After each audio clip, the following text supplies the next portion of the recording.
ಓಂ ಶ್ರೀ ಮಾತೃಭ್ಯೋ ನಮಃ ಪಿತೃಭ್ಯೋ ನಮಃ ಆಚಾರ್ಯೇಭ್ಯೋ ನಮಃ ಪರಮಗುರುಭ್ಯೋ ನಮಃ ಶ್ರೀಮದಾನಂದತೀರ್ಥ ಭಗವತ್ಪಾದಾಚಾರ್ಯ ಗುರುಭ್ಯೋ ನಮಃ ಹರಿ ಓಂ. ನಾರಾಯಣಂ ನಮಸ್ಕೃತ್ಯ ನರಂ ಚೈವ ನರೋತ್ತಮಂ ದೇವೀಂ ಸರಸ್ವತೀಂ ವ್ಯಾಸಂ ತತೋ ಜಯಮುದೀರಯೇತ್.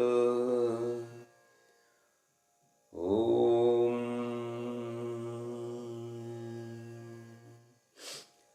ತಿಳಿಯ ಹೇಳುವೆ ಕೃಷ್ಣ ಕಥೆಯನು,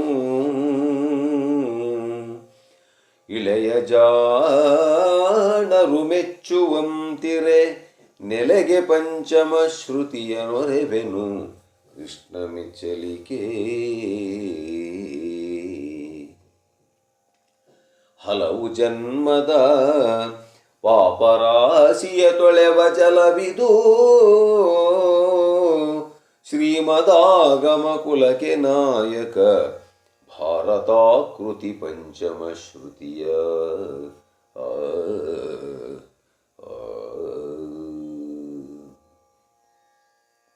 ನನ್ನ ಆತ್ಮೀಯ ಅಧ್ಯಾತ್ಮ ಬಂಧುಗಳೇ, ಕುಮಾರವ್ಯಾಸ ಭಾರತದ ಉದ್ಯೋಗ ಪರ್ವದ 3ನೇ ಸಂಧಿಯ ಸೂಚನೆ.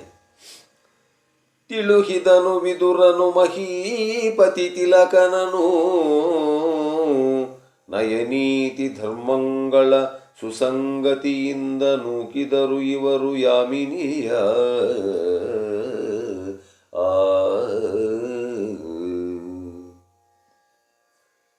ಇದು ಮಹಾಭಾರತದಲ್ಲಿ ಅತ್ಯಂತ ವಿಶಿಷ್ಟವಾಗಿರತಕ್ಕಂಥ ಸಂಧಿ.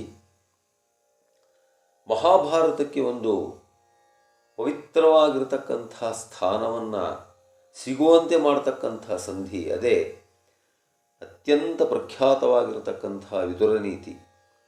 ವಿದುರ ಮಹಾಜ್ಞಾನಿ, ಯಮಧರ್ಮರಾಯನ ಅಂಶವನ್ನು ಹೊಂದಿರತಕ್ಕಂಥ ಈತ ವ್ಯಾವಹಾರಿಕವಾಗಿ ಧೃತರಾಷ್ಟ್ರನ ತಮ್ಮನಾಗಿ ಹುಟ್ಟಿರತಕ್ಕಂಥವನು. ಮೊದಲಿನಿಂದಲೂ ಕೂಡ ವೈರಾಗ್ಯದ ಒಂದು ಹಿಮಾಲಯ ಶಿಖರವನ್ನೇರಿರತಕ್ಕಂಥ ಮಹಾ ಪುಣ್ಯಾತ್ಮ ವಿದುರ. ಈ ವಿದುರ ನಿದ್ದೆ ಬರಲಿಲ್ಲ ಅಂತ ಹೇಳಿಬಿಟ್ಟು ಧೃತರಾಷ್ಟ್ರ ರಾತ್ರಿಯನ್ನು ಕಳೀಲಿಕ್ಕೆ ಬಹಳ ಕಷ್ಟಪಡ್ತಾ ಇದ್ದರೆ, ಆ ವಿದುರ ಯಾವ ರೀತಿ ಒಬ್ಬ ವ್ಯಕ್ತಿಯ ವ್ಯಕ್ತಿತ್ವ ಇರಬೇಕು, ಮನುಷ್ಯ ಅಂದರೆ ಏನು, ಮಾನವೀಯ ಮೌಲ್ಯಗಳು ಅಂದರೆ ಏನು ಅನ್ನತಕ್ಕಂಥದ್ದನ್ನು ಬಹಳ ಅದ್ಭುತವಾಗಿ ಈ ಒಂದು ಸಂಧಿಯಲ್ಲಿ ನೀತಿಯ ರೂಪದಲ್ಲಿ ಧೃತರಾಷ್ಟ್ರನಿಗೆ ಹೇಳ್ತಕ್ಕಂಥ ಒಂದು ಪವಿತ್ರವಾಗಿರತಕ್ಕಂಥ ಸಂಧಿ. ತಿಳುಹಿದನು ವಿದುರನು ಮಹೀಪತಿ ತಿಲಕನನು. ಧೃತರಾಷ್ಟ್ರನಿಗೆ ಪಾಪ ರಾತ್ರಿಯೆಲ್ಲ ನಿದ್ದೆ ಬರುವುದು. ದುಷ್ಟ ಮಕ್ಕಳಿದ್ದರೆ ಹೀಗೆ, ಏನು ಮಾಡೋಕ್ಕಾಗಲ್ಲ. ಮಹಾರಾಜನಿಗೆ ಧೃತರಾಷ್ಟ್ರನಿಗೆ ರಾತ್ರಿಯೆಲ್ಲ ಒಂದು ನೀತಿಯನ್ನು ಬೋಧಿಸ್ತಾನೆ. ನಯನೀತಿ ಧರ್ಮಗಳ ಸುಸಂಗತಿಯಿಂದ ನೂಕಿದರು ಇವರು ಯಾಮಿನಿಯ. ಅನೇಕ ಧರ್ಮಾಧರ್ಮ ವಿಷಯಗಳ ವಿಚಕ್ಷಣೆಯಿಂದ ಇವರು ರಾತ್ರಿಯನ್ನು ಕಳೀತಾರೆ. ವಿದುರ ರಾತ್ರಿಯೆಲ್ಲ ಧರ್ಮಕ್ಕೆ ಸಂಬಂಧಪಟ್ಟಂತೆ, ನ್ಯಾಯಕ್ಕೆ ಸಂಬಂಧಪಟ್ಟಂತೆ, ನೀತಿಗೆ ಸಂಬಂಧಪಟ್ಟಂತೆ ಅನೇಕ ವಿಚಾರಗಳನ್ನು, ಸತ್ಯ, ಧರ್ಮ, ಅಹಿಂಸೆ, ನ್ಯಾಯ ಇವೆಲ್ಲವುಗಳ ಸಂಬಂಧವಾಗಿ ಧೃತರಾಷ್ಟ್ರನಿಗೆ ಯಾವ ರೀತಿ ಬೋಧನೆಯನ್ನು ಮಾಡ್ತಾನೆ ಅಂತಕ್ಕಂಥ ಒಂದು ಅದ್ಭುತವಾಗಿರ್ತಕ್ಕಂಥ ಸಂಧಿ. ಬಂದನ ಧೃತರಾಷ್ಟ್ರರಾಯನ ಮಂದಿರಕ್ಕೆ, ಕಂಡನು ಮಹೀಶನನು ಒಂದೆರಡು ಮಾತಿನಲ್ಲಿ ಸೂಚಿಸಿ ಮರಳಿದನು ಮನೆಗೆ. ಅಂದಿನಿರುಳಳು ನಿದ್ರೆ ಬಾರದೆ ನೊಂದು ವಿದುರನ ಕರೆದು, ರಾಯನ ತಂದೆ ಬಿಸು ಸುಯ್ಯುತ್ತ ನುಡಿದನು ವಿದುರತಿವಂಗೆ. ಏನು ರಾತ್ರಿಯೆಲ್ಲ ನಿದ್ದೆ ಬರ್ತಾ ಇಲ್ಲ, ಏನು ಮಾಡಬೇಕೋ ಅರ್ಥ ಆಗ್ತಾ ಇಲ್ಲ. ರಾತ್ರಿ ಸಮಯಕ್ಕೆ ಅವನಿಗೆ ಒಂದು ಮನಸ್ಸಿನಲ್ಲಿ ಹೊಳೆದಿದೆ, ವಿದುರನನ್ನು ಕರೆಯೋಣ, ಅವನಿಂದ ಒಂದು 4 ಒಳ್ಳೆ ಮಾತುಗಳನ್ನು ಕೇಳೋಣ ಅನ್ನತಕ್ಕಂಥ ಒಂದು ಮನಸ್ಸು ಧೃತರಾಷ್ಟ್ರನಿಗೆ ಬಂದಿದೆಯಂತೆ. ಆವಾಗ ವಿದುರನಿಗೆ ಹೇಳ್ತಾನಂತೆ, ಕರೆಸಿ ಅವನನ್ನು, ವಿದುರ, ನಾಳೆ ಸಭೆಯಲ್ಲಿ ಬಂದ ಹದನನು ಹೇಳುವನು ಸಂಜಯನು, ಸಂಧಿಯೋ ಕಾಳಗವೋ ಮುಂದರಿಯಬಾರದು ದುಗುಡವೈದ್ಯನಗೆ. ಇನ್ನು ಸಂಜಯನನ್ನ ಅಲ್ಲಿ ಕಳಿಸಿದ್ದಾರೆ ಪಾಂಡವರ ಹತ್ರ. ಅವನು ಬಂದು ನಾಳೆ ಬೆಳಿಗ್ಗೆ ಸಂಧಿನೋ ಯುದ್ಧನೋ ಅನ್ನತಕ್ಕಂಥದ್ದನ್ನು ಹೇಳ್ತಾನಂತೆ. ನನಗೆ ಭಾಳ ಯೋಚನೆ ಆಗ್ತಾ ಇದೆಯಪ್ಪ ವಿದುರ. ಹೇಳು ನಿರುತವ ಇಂದಿನಿರುಳನು ಬೀಳು ಕೊಟ್ಟುದು ನಿದ್ರೆ. ರಾತ್ರಿ ನಿದ್ದೆ ಬರ್ತಾ ಇಲ್ಲ ವಿದುರ. ಭೂಪಾಲಕನ ಸಂತೈಸಿ ಮತ್ತಿಂತೆಂದನ ವಿದುರ. ಅದಕ್ಕೆ ಏನು ಮಾಡಬೇಕು ಹೇಳಪ್ಪ ಅಂದಾಗ ಮಹಾರಾಜನನ್ನು ಸಂತೈಸಿ ವಿದುರ ಹೇಳ್ತಾನಂತೆ, ಮಹಾರಾಜರೇ, ಧೃತರಾಷ್ಟ್ರರೇ, ಯಾರಿಗೆ ನಿದ್ದೆ ಬರಲ್ಲ, ಪ್ರಾರಂಭದಿಂದನೇ ವಿದುರ ನೀತಿ ಸ್ಟಾರ್ಟ್ ಆಗಿಬಿಡ್ತು. ಧೃತರಾಷ್ಟ್ರ, ಯಾರಿಗೆ ನಿದ್ದೆ ಬರಲ್ಲ ಅಂತ ಹೇಳ್ತೀನಿ ಕೇಳಪ್ಪ. ಬಲವಿಹೀನನು ಬಲ್ಲಿದನ ಕೂಡಲಿದು ತೊಡಕಿದವಂಗೆ. ಬಲವಿಹೀನ ಬಲ್ಲಿದನ ಹತ್ರ ಜಗಳಕ್ಕಿಟ್ಕೊಂಡಂಗೆ, ಕಾಮದ ಕಳವಳದರಿದ್ದಂಗೆ, ಧನದಳದಿಂದ ಅಳಲಿಂದ ಮರುಗುವಗೆ. ಕಾಮ ಪಿಶಾಚಿಯಾಗಿರ್ತಕ್ಕಂಥವನಿಗೆ, 24 ಗಂಟೆ ಹಣದ ಬಗ್ಗೆ ಯೋಚನೆ ಮಾಡ್ತಾ ಇರತಕ್ಕಂಥವನಿಗೆ, ಕಳವಿನಲಿ ಕುದಿವಂಗೆ, ಕಳತನ ಮಾಡಿಬಿಟ್ಟಿರ್ತಾನೆ, ಮನಸ್ಸಿಗೆ ಅವನಿಗೆ ನಿಧಾನ ಇರಲ್ಲ, ಆ ರೀತಿಯ ಮನಸ್ಸು. ದಿಟವಿದು ತಿಳಿಯಬಾರದು ನಿದ್ರೆ ಎಂದನು ಭೂಪತಿಗೆ ವಿದುರ.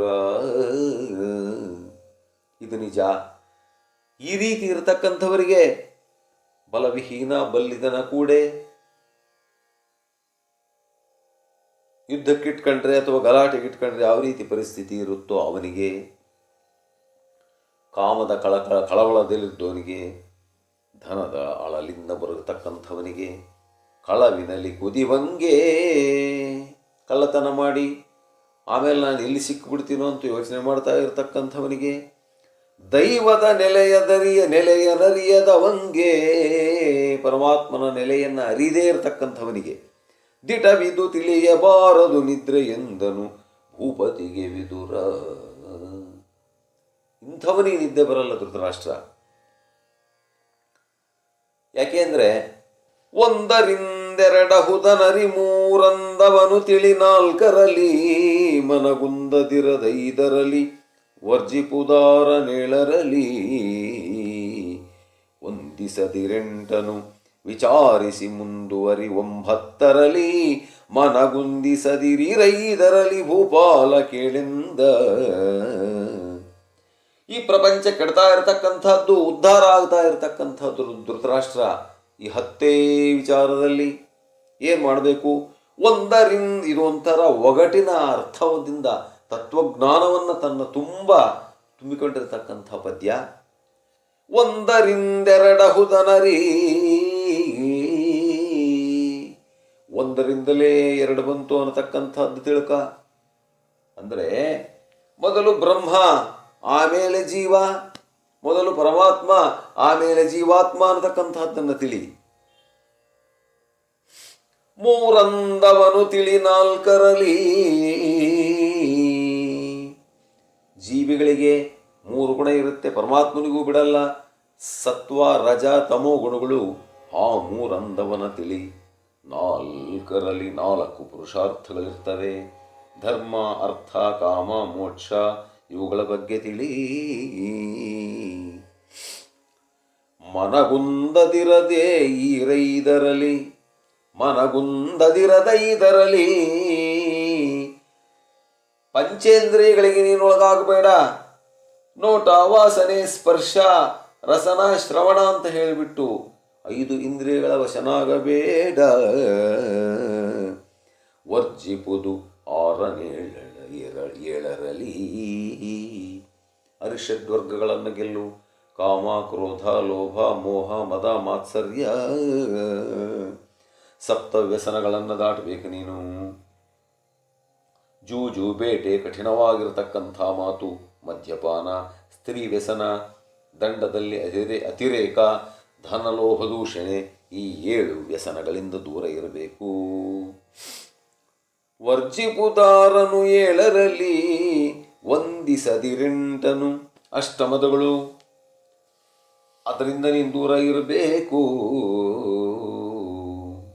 ಅಷ್ಟಪಾಶಗಳು, ಘೃಣ, ಶಂಕೆ, ಭಯ, ಲಜ್ಜೆ, ಜಿಗುಪ್ಸೆ, ಕುಲಾಶೀಲ, ಜಾತಿ, ಇವುಗಳಿಂದ ಯಾವಾಗಲೂ ದೂರ ಇರಬೇಕು. ವಿಚಾರಿಸಿ ಮುಂದುವರಿ 9ರಲ್ಲಿ ಇವುಗಳೆಲ್ಲವನ್ನು ಬಿಟ್ಟು ಯಾವುದು ತಗಬೇಕು ಯಾವುದು ಬಿಡಬೇಕು ಅಂತ ಯೋಚನೆ ಮಾಡಿಬಿಟ್ಟು ವಿಚಾರಿಸಿ ಮುಂದುವರೆ 9ರಲ್ಲಿ ನವವಿಧ ಭಕ್ತಿಯಿಂದ ಪರಮಾತ್ಮನನ್ನು ಧ್ಯಾನ ಮಾಡು. ಶ್ರವಣ, ಕೀರ್ತನ, ಸ್ಮರಣೆ, ಪಾದಸೇವನೆ, ಅರ್ಚನೆ, ವಂದನೆ, ದಾಸ್ಯ, ಸಖ್ಯ, ಆತ್ಮವೇತೆ ನಿವೇದನೆಗಳೇ ಆಗಿರತಕ್ಕಂಥ ನವವಿಧ ಭಕ್ತಿಗಳಿಂದ ನೀನು ಪರಮಾತ್ಮನನ್ನು ಆರಾಧಿಸು. ಮುಂದುವರೆ 9ರಲ್ಲಿ ಮನಗುಂದಿಸದಿರು 5ರಲ್ಲಿ ಭೂಪಾಲ ಕೇಳಿಂದ. 10 ನೀನು ಯೋಚನೆ ಮಾಡಬೇಡ, ಅದರ ಬಗ್ಗೆ ತಲೆ ಕೆಡಿಸ್ಕೋಬೇಡ. ಯಾವ್ಯಾವ 10 ಪಂಚಜ್ಞಾನೇಂದ್ರಿಯಗಳು ಮತ್ತು ಪಂಚಕರ್ಮೇಂದ್ರಿಯಗಳು. ಆವಾಗ ನೀನು ಇವೆಲ್ಲವನ್ನ ನೀನು ಮನಸ್ಸನ್ನು ಕುಗ್ಗಿಸದೆ ಯೋಚನೆ ಮಾಡದೆ ಒಂದು ಸಂಸ್ಕಾರಕ್ಕೆ ಬಂದರೆ, ಒಂದು ಲೆಕ್ಕಾಚಾರಕ್ಕೆ ಬಂದರೆ ಆವಾಗ ನೀನು ಪರಮಾತ್ಮನನ್ನು ಕಾಣಬಹುದು ಧೃತರಾಷ್ಟ್ರ. ಯಾಕೆಂದರೆ ತನ್ನ ಚಿಂತೆ ಅದೊಂದು ದೈವದ ಗನ್ನಗತಕವದೆರಡು ಭಾವದ ಬಣ್ಣಮಣೆ ಬಗೆ 3 ಭಾವದ ಬನ್ನಣೆಯ ಬಗೆ 3 ದೈವದ ಭಿನ್ನ ಮುಖ 4 ತನ್ನ ನೆನಕಿನ ಓಲು ಕಾರ್ಯವು ಚೆನ್ನಹಡೆ ಲೋಕಕ್ಕೆ ತಾನೇ ದೈವ ಬೇರೆ ದೈವಬೇಕೆಂದ ಬೇರೆ ದೈವಬೇಕೆಂದ. ಧೃತರಾಷ್ಟ್ರ, ತನ್ನ ಚಿಂತೆ ಅದೊಂದು. ನಾನೇ ಒಂದು ಚಿಂತೆ ಮಾಡಿದರೆ ದೈವದ ಗನ್ನಗತ ಕವದೆರಡು. ಪರಮಾತ್ಮನ ಯೋಚನೆನೇ ಬೇರೆ ಆಗಿರುತ್ತೆ. ತಾನೊಂದು ಬಗೆದರೆ ದೈವ ಒಂದು ಬಗೆಯಿತು ಅಂತಕ್ಕಂಥ ಮಾತು ನೀನು ಕೇಳಿದೆಯಲ್ಲ, ನನ್ನಿಂದನೇ ಆಯಿತು ಅಂದ್ಕೋಬೇಡ. ದೈವದ ಗನ್ನಗತ ಕವದೆರಡು ಭಾವದ ಬನ್ನಣೆಯ ಬಗೆ 3. ನಾನು 3 ಯೋಚನೆ ಮಾಡಿಕೆ ನನಗೆ ಇನ್ನೊಂದು ಯೋಚನೆ ಬೇರೆ ಬಂದರೆ 3ನೇದು ದೈವದ ಭಿನ್ನ ಮುಖ 4. ಪರಮಾತ್ಮನ ಮುಖನೇ 4, ಅವನ ಯೋಚನೆ 4, ಅವನ 4 ಬಗದು ನಿನ್ನ ಕಾರ್ಯಕ್ಕೆ ವಿಘ್ನವನ್ನು ತರಬಹುದು. ತನ್ನ ನೆನಕಿನ ಓಲು ಕಾರ್ಯವು ಚೆನ್ನಹಡೆ. ತಾನಂದ್ಕಂಡಂಗೆ ಆದರೆ ಕೆಲಸ, ಲೋಕಕ್ಕೆ ತಾನೇ ದೈವ ಬೇರೆ ದೈವ ಬೇಕೆಂದ. ಪ್ರಪಂಚಕ್ಕೆ ಅವನೇ ದೇವರಾಗಬಲ್ಲ, ಪರಮಾತ್ಮ ಬೇರೆ ಅಂತ ಯಾಕಿರಬೇಕು? ಅವನೇ ದೇವರಾಗ್ಬಿಟ್ರೆ ಪರಮಾತ್ಮ ಯಾಕೆ ಬೇಕು? ಆಮೇಲೆ ಗುರುಗಳು ಅಂದರೆ ಹೇಗಿರಬೇಕು, ಗುರುವಿನ ಅರ್ಥ ಏನು ಅನ್ನತಕ್ಕಂಥದ್ದನ್ನು ವಿದುರ ಬಹಳ ಅದ್ಭುತವಾಗಿ ಹೇಳ್ತಾನೆ. ಒಂದು ವರ್ಣವನರುಹಿದವ ಗುರು, ಒಂದಪಾಯದಲುಳುಹಿದವ ಗುರು, ಬಂದ ವಿಗ್ರಹದೊಳಗೆ ರಕ್ಷಿಸಿದಾತ ಪರಮ ಗುರು. ಒಂದು ವರ್ಣವನ್ನು ಅರುಹಿರತಕ್ಕಂಥವನು ಗುರು, ಒಂದು ಅಕ್ಷರವನ್ನು ಹೇಳಿಕೊಟ್ಟಿರ್ತಕ್ಕಂಥವನು ಗುರು. ಒಂದು ಅಪಾಯದಲುಳುಹಿದವ ಗುರು, ಒಂದು ಅಪಾಯದಲ್ಲಿ ಉಳಿಸಿರ್ತಕ್ಕಂಥವನು ಗುರು. ಬಂದ ವಿಗ್ರಹದೊಳಗೆ ರಕ್ಷಿಸಿದಾತ ಪರಮ ಗುರು. ಬಂದಿರತಕ್ಕಂಥ ಕಷ್ಟ ಕಾರ್ಪಣ್ಯಗಳಲ್ಲಿ ಯಾರು ರಕ್ಷಣೆ ಮಾಡ್ತಾರೋ ಆತನೂ ಗುರುವೇ. ಇನ್ನೊಂದು ಮಾತು ಹೇಳ್ತಾನಂತೆ ವಿದುರ, ಧೃತರಾಷ್ಟ್ರ ತನ್ನ ಕಾರ್ಯ ಕಾರಣವನುಳಿದನ್ಯಥಾ ಚಿಂತೆಯನ್ನು ಮಾಡುವುದುನ್ನತಿ ಕೆಲೇಸಲ್ಲ ನೀತಿಜ್ಞರಿಗೆ ಭಾವಿಸಲು. ತನ್ನ ಕೆಲಸವನ್ನು ಬಿಟ್ಟು ಬೇರೊಬ್ಬರ ಕೆಲಸಕ್ಕೆ ಹೋಗ್ತಕ್ಕಂಥದ್ದು ನೀತಿಯಲ್ಲ. ಮೊದಲು ನಮ್ಮದನ್ನು ನೋಡಬೇಕು. ಮನ್ನಿಸುವುದಾತ್ಮನನು ಮಿಕ್ಕುದನನ್ಯರಿಗೆ ಮಾಡುವುದು, ಅದಲ್ಲದೆ ತನ್ನ ತಾ ಮರೆತಿಹುದು ಮತವಲ್ಲೆಂದನು ಆ ವಿದುರ. ಮನ್ನಿಸುವುದಾತ್ಮನನು, ಮೊದಲು ನಮ್ಮ ಆತ್ಮಕ್ಕೆ ಬೆಲೆಯನ್ನು ಕೊಡಬೇಕು, ಅದಕ್ಕೆ ಮರ್ಯಾದೆಯನ್ನು ಗೌರವವನ್ನು ಕೊಡಬೇಕು.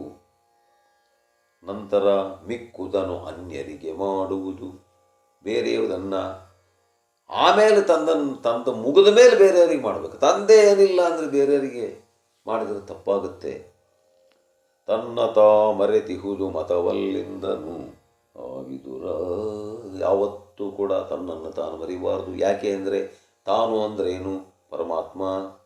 ಪರಮಾತ್ಮನನ್ನೇ ಮರ್ತಂತೆ ಆಗುತ್ತಲ್ಲ. ಧೃತರಾಷ್ಟ್ರ, ಒಂದು ಮಾತು ಮಾತ್ರ ಸತ್ಯ. ಹಾವು ಹಲವನ್ನು ಹಡೆದು ಲೋಕಕ್ಕೆ ಸಾವತಹವೋಲ್, 100 ಮಕ್ಕಳ ನಾವ ಪರಿಯಲಿ ಹಡೆದು ಕೆಡಿಸಿದೆ ಭೂಮಿ ಭಾರಕರ.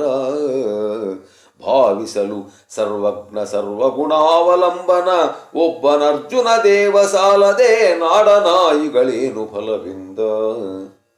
ಹಾವು, ನಾನು ಹೇಳ್ತಾ ಇರೋದು ಕರೆಕ್ಟಾಗಿ ಕೇಳು ಧೃತರಾಷ್ಟ್ರ, ಸರಿಯಾಗಿ ಕೇಳು.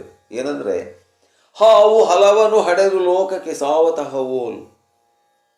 ಒಂದು ಹಾವು ಮೊಟ್ಟೆ ಇಟ್ಕಂತ ಮುಂದಕ್ಕೆ ಹೋಗುತ್ತಂತೆ, ಎಲ್ಲ ಮೊಟ್ಟೆ ಇಟ್ಟ ಮೇಲೆ ಮತ್ತೆ ಹಿಂದಕ್ಕೆ ತಿರುಗುತ್ತಂತೆ, ಮತ್ತೆ ನುಂಗುತ್ತಾ ಬರುತ್ತಂತೆ. ಆ ಅಕ್ಕಪಕ್ಕಕ್ಕೆ ಚೆದರಿರ್ತಕ್ಕಂಥ ಮೊಟ್ಟೆಗಳಿದಾವಲ್ಲ, ಅವು ಮತ್ತೆ ಹಾವಾಗ್ತವಂತೆ. ಅಂದರೆ ಹಾವಿಗೆ ಎಷ್ಟು ಮೊಟ್ಟೆ ಹುಟ್ಟಿದರೆ ಅಷ್ಟು ಲೋಕಕ್ಕೆ ತೊಂದರೆ ಆಗುತ್ತೆ. ಆ ರೀತಿ ಹಾವು ಮೊಟ್ಟೆ ಹಾಕಿದಂಗೆ ಆಯ್ತಲ್ಲಯ್ಯ, ನಿನ್ನ ಮಕ್ಕಳು ಹಡೆದಿರೋದು ನೀನು 101 ಜನ. 100 ಮಕ್ಕಳ ನಾವ ಪರಿಯಲ್ಲಿ ಹಡೆದು ಕೆಡಿಸಿದೆ ಭೂಮಿ ಭಾರಕರ. ಭೂಮಿ ಭಾರಕರನ್ನು ಹಡೆದಿದೆಯಲ್ಲ 101 ಜನನ ತಗೊಂಡು ಏನು ನೆತ್ತಿಗೆ ಬಡ್ಕೋಬೇಕಾ? ಆದರೆ ಭಾವಿಸಲು ಸರ್ವಜ್ಞ ಸರ್ವಗುಣಾವಲಂಬನನೊಬ್ಬನರ್ಜುನ ದೇವ ಸಾಲದೆ. ಭಾವಿಸಿ ನೋಡಿದರೆ ಒಬ್ಬ ಸರ್ವಜ್ಞ ಸರ್ವಗುಣಾವಲಂಬನ ಒಬ್ಬ ಅರ್ಜುನ ದೇವ ಸಾಲದೆ ನಾಡನಾಯಿಗಳೇನು ಫಲವಿಂದ.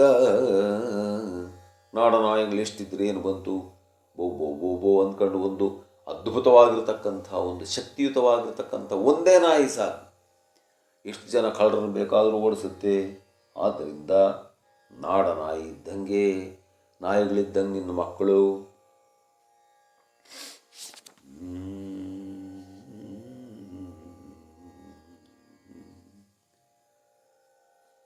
ಅವರ ಮುಖದಲ್ಲಿ ವೈರಿರಾಯರ ನವಗಡಿಸಿ ತಂದಾಧನವ ಭೂದಿವಿಜ ಸಂತತಿಗಿತ್ತ ಫಲ ಇನಿತೆಂತು ಗಣಿಸುವಡೆ. ದಿವಿಜಪತಿಗಾಗದು ಕಣ ಮಾನವಪತಿಗೆ ಸದ್ಧರ್ಮವಿದು ನಿನ್ನವನು ಅರಿಯನೈ ಧೃತರಾಷ್ಟ್ರ ಕೇಳಿಂದ. ಪ್ರಪಂಚ ಇರ್ತಕ್ಕಂಥದ ರಾಜರನ್ನೆಲ್ಲ ಗೆದ್ದು ಬಿಟ್ಟು ನಾನು ತಂದಿದ್ದೀನಿ ಹಣ ಅಂತ ಹೇಳಿ ಇಟ್ಕೊಂಡು ಅದನ್ನೆಲ್ಲ ಮೂಲೆ ಗುಂಪು ಮಾಡೋಕ್ಕಿಂತ ತಂದು ಬಡವರಿಗೆ ಹಂಚಿದರೆ ಎಷ್ಟೋ ಪುಣ್ಯ ಬರುತ್ತಪ್ಪ. ಏನೋ ಆ ಕೆಲಸ ನಿನ್ನ ಮಗ ಮಾಡ್ತಾ ಇಲ್ಲ, ಹೇಳಿದರೆ ಅರ್ಥ ಮಾಡ್ಕೊಂತ ಇಲ್ಲ.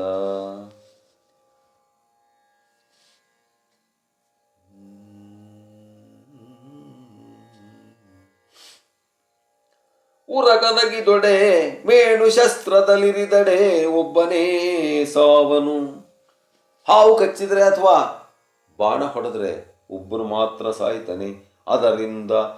ಆದರೆ ಅರಸು ನೆಗಳಿದ ಮಂತ್ರ ಭೇದಿಸಲು ನೃಪಾಲಕರ ಧರೆ ಸಹಿತ ತತ್ ಸಕಲ ಬಲ ಸಂಹರಣಬಹುದು. ಇದನರಿತು ಭೂಭೋತ್ತರ ರಹಸ್ಯದ ಮಂತ್ರ ಉಂಟೆ ರಾಯ ನಿನಗೆಂದ. ಆದರೆ ಮಹಾರಾಜ ಒಬ್ಬನು ಕೆಲಸಕ್ಕೆ ಬರೋದೋನಾದರೆ ಇಡೀ ಸಾಮ್ರಾಜ್ಯ ಸಂಪೂರ್ಣವಾಗಿ ಧರೆ ಸಹಿತ ಪ್ರಜೆಗಳ ಸಹಿತ ಎಲ್ಲವೂ ನಾಶವಾಗುತ್ತೆ. ಅದಕ್ಕೆ ರಾಜ ಪ್ರತ್ಯಕ್ಷ ದೇವತಾ ಅಂತ ಹೇಳಿಬಿಟ್ಟು ದೊಡ್ಡವರು ಹೇಳ್ತಾರೆ ಧೃತರಾಷ್ಟ್ರ. ಆದ್ದರಿಂದ ರಾಜ ಯಾವತ್ತೂ ಕೂಡ ದೇವರಾಗಿರ್ಬೇಕಪ್ಪ. ಏಸು ಧರ್ಮದಲರ್ಜಿಸಿದ ತನ ವಹಿಸು ಸಿರಿ ವರ್ಧಿಸುವುದು, ಅದರಿಂದೇಶ ಮಂಗಳ ಪುತ್ರ ಮಿತ್ರ ಕಳತ್ರ ವರಿ ವಿಜಯ ವೈಸರಿಸುವುದು.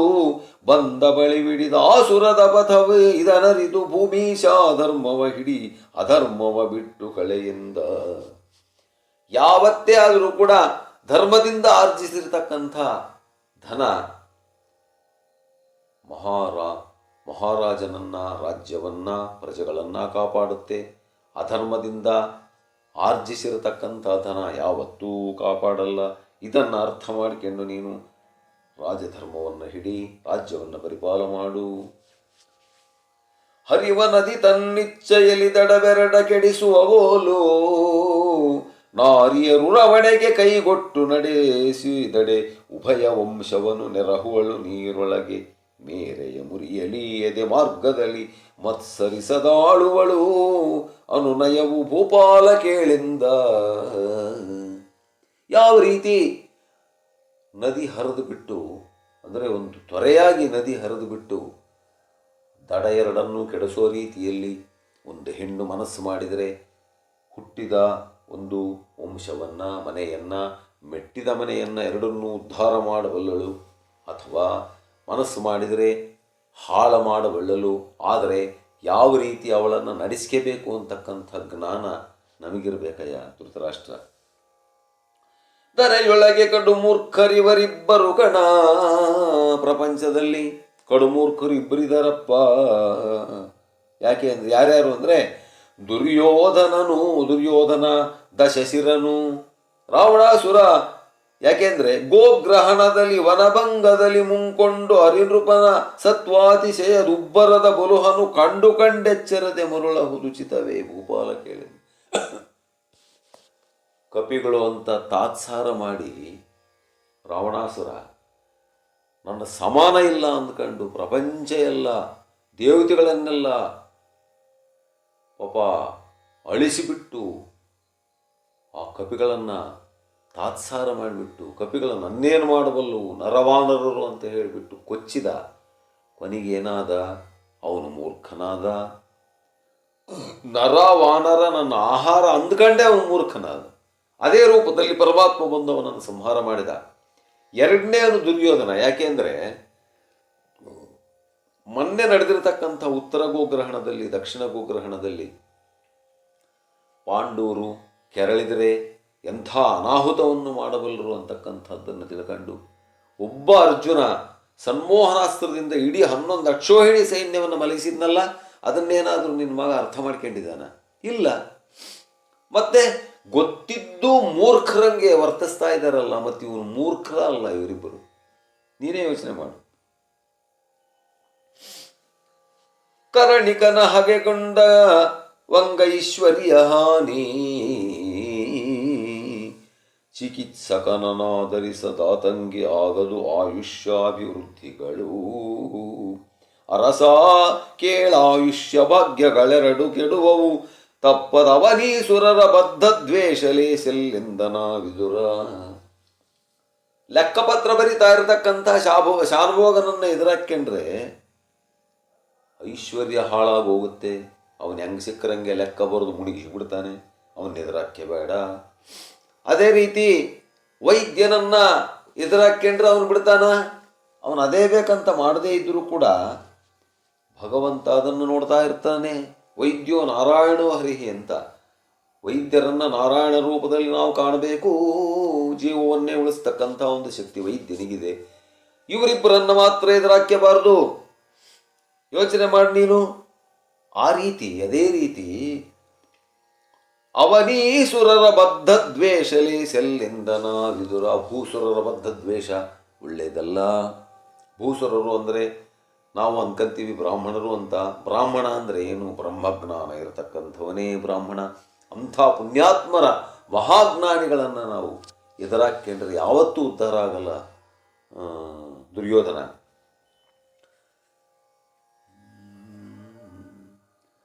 ಧರೆಯೊಳಗೆ ಕರವಿ ಮಂಡಲವನೊದೆ ದುರವಣಿಸಿ ಹಾಯಿವರು ತಾವಿಬ್ಬರು ಕಣ.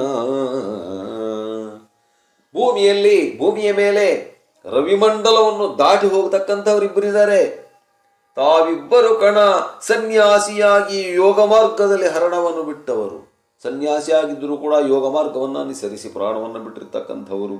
ಸಂಗರದೊಳಿ ಅಭಿಮುಖರಾಗಿ ಮರಣಾಂತರವನೀದುವರವರು ಅವನೀಪಾಲ ಕೇಳಿಂದ.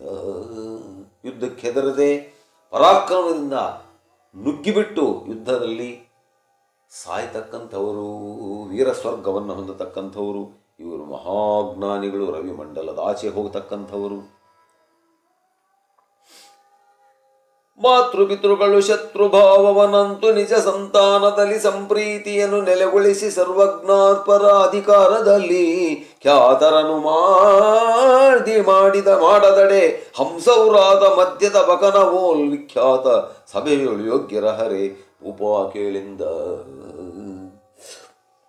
ಮಾತೃಪಿತೃಗಳು, ತಂದೆ ತಾಯಿಗಳು, ಶತ್ರುಭಾವವನಂತೂ ಎಷ್ಟು ಜನ ಮಕ್ಕಳಿರ್ತಾರೋ ಅಷ್ಟು ಜನ ಮಕ್ಕಳ ಮೇಲೂ ಕೂಡ ಒಂದೇ ರೀತಿಯ ಮನಸ್ಸನ್ನಿಟ್ಟು ವ್ಯತ್ಯಾಸ ಮಾಡ್ದಂಗೆ ಶತ್ರುತ್ವವನ್ನು ಬಿಟ್ಟು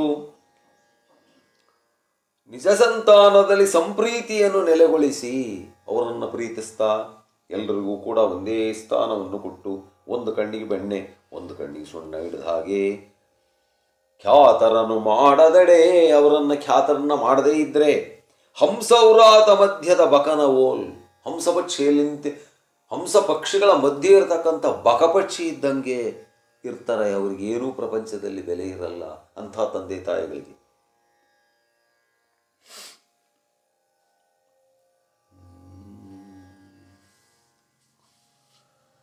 ಧರಣಿ ನುಂಗುವಳಿಬ್ಬರನು ಇಬ್ಬರನು ಕಣ ಭೂಮಿ ಬಾಯಿ ತೆಗೆದಿಬ್ಬರು ನುಂಗುತ್ತಂತೆ.